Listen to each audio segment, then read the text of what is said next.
email signature. Okay. For the email signature, first open ng FileZilla or FTP, then copy the host name,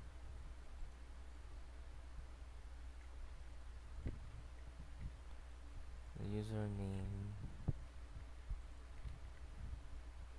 and password, kahit alin dito, and the port, maybe it's 22, then quick connect.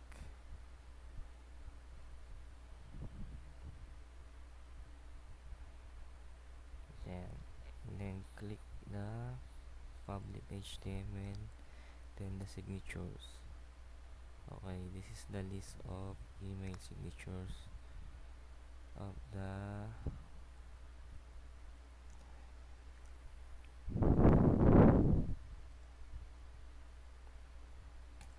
web presence in china.com.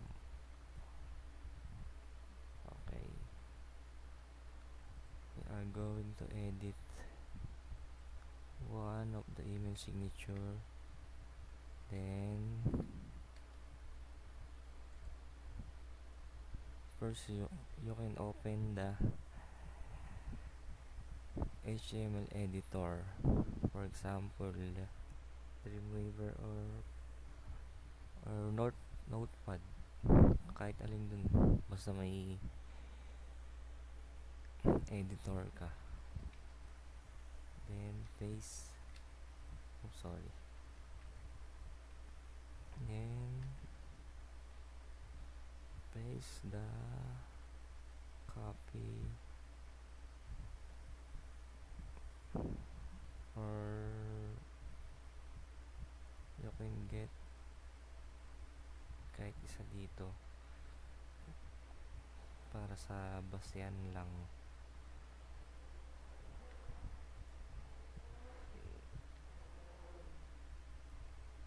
You can drag, then you can drag the folder, drag to the folder, then edit Notepad or Dreamweaver.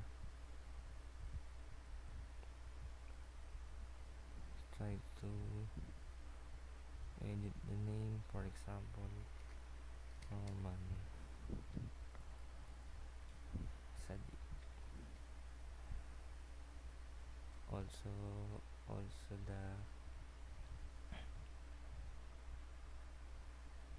the images of the image. Sorry. For example, this is the image.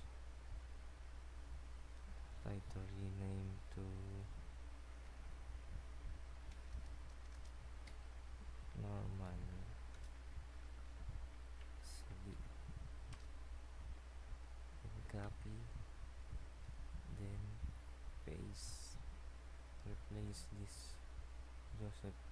Joseph Cook, then save.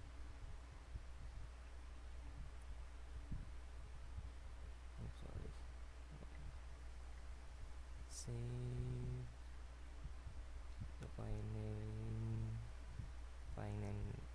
name of Norman Sadi.html. Same name of the image. Same name of image to your name of HTML, then save. Now you can go to the desktop, then the FileZilla, drag mo yung bagong ginawa.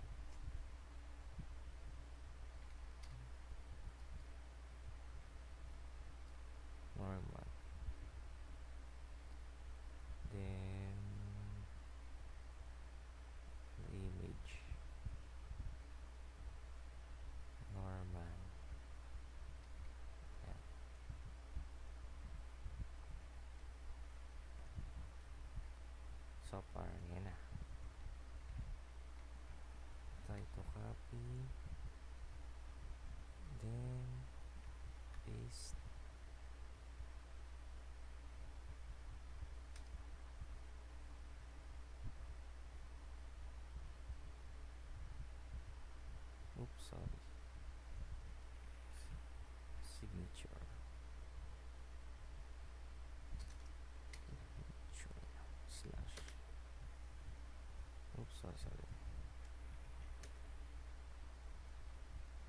signature height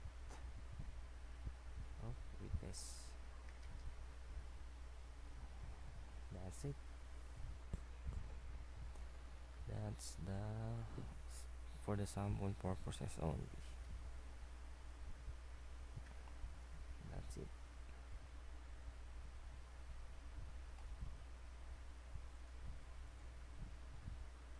Boom, panes.